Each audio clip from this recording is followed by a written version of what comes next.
Bismillahirrahmanirrahim. Assalamualaikum warahmatullahi wabarakatuh. Allahumma salli ala Sayyidina Muhammad wa ala ali Sayyidina Muhammad. Sahabat beriman, setiap amal manusia pasti memiliki nilai di sisi Allah, termasuk sholat dan puasa.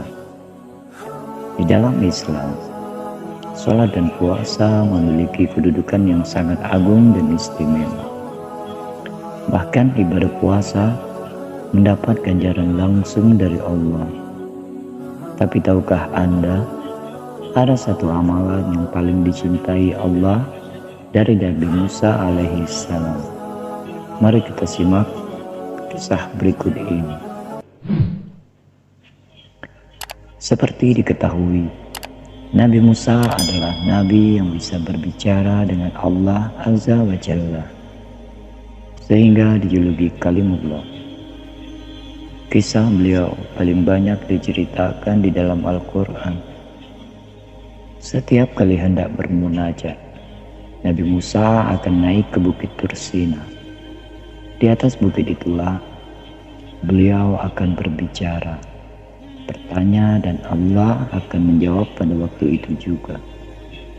Inilah satu kelebihan beliau dari nabi lainnya. Imam Al-Ghazali dalam kitabnya Mukasyyafatul Qulub mengisahkan dialog Nabi Musa dengan Allah Azza wa Jalla. Berikut kisahnya diceritakan Gus Musa Muhammad dalam satu kajiannya. Wahai Allah, aku sudah melaksanakan ibadah yang Engkau perintahkan. Manakah di antara ibadahku yang Engkau senangi? Apakah salatku?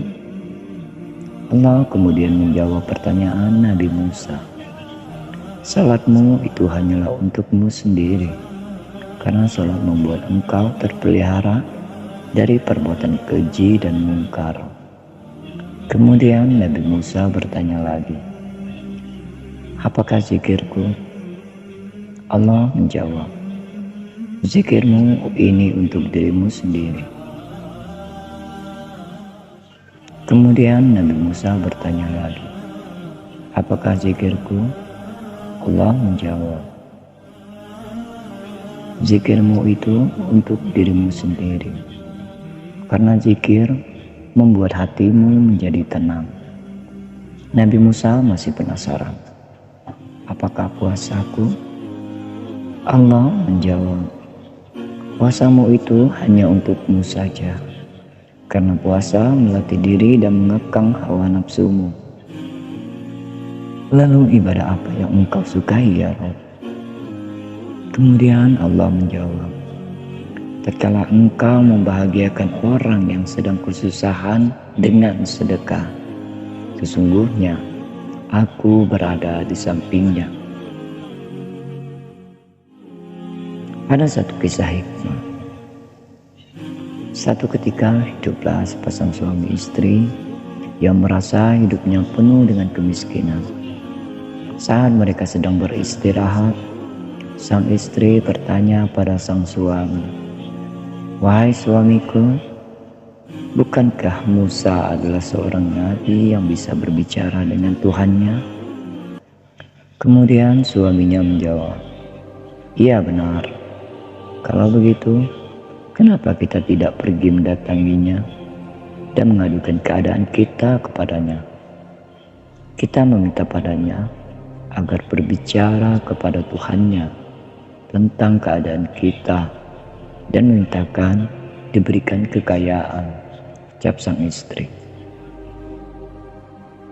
Esok harinya, sepasang suami istri ini mendatangi Nabi Musa dan menyampaikan keinginan tersebut.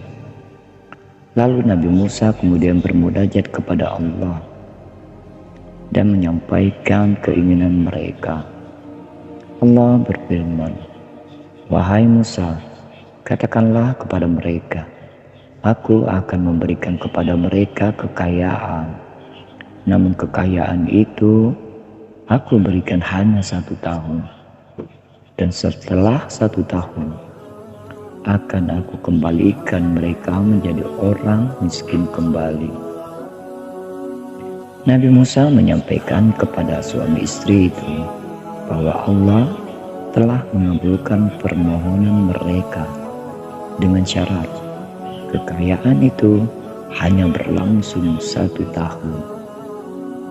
Mendengar kabar itu, mereka sangat bahagia. Beberapa hari kemudian, datanglah rezeki melimpah dari jalan yang tidak terduga. Sepasang suami istri itu akhirnya menjadi orang kaya.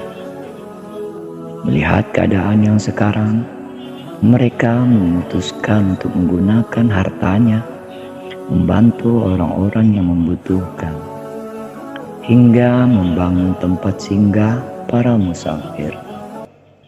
Setahun berlalu, mereka terus sibuk bersedekah, membantu para musafir, dan memuliakan tamu yang berdatangan. Namun kehidupan mereka pun tetap kaya.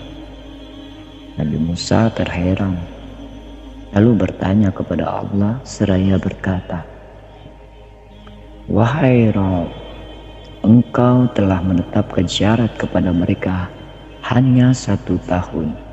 Sekarang sudah lewat 1 tahun, tetapi mereka tetap hidup kaya." Lalu Allah berfirman, "Wahai Musa, Aku telah membuka 1 pintu rezeki kepada mereka. Tapi mereka membuka beberapa pintu rezeki untuk hamba-hambaku. Wahai Musa, maka aku titipkan lebih lama kekayaan itu kepada mereka."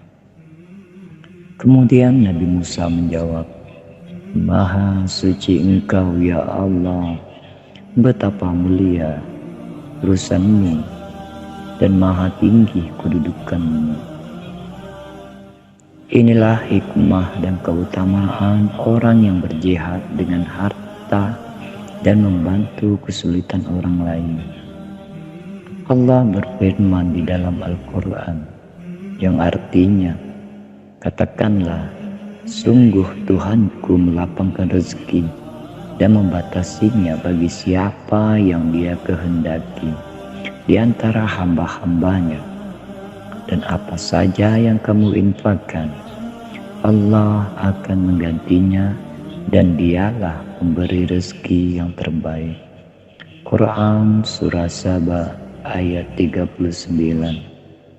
Demikianlah pembahasan video kali ini. Semoga kisah ini bisa memberikan manfaat dan keberkahan ke kehidupan kita, dunia dan akhirat. Amin ya rabbal alamin.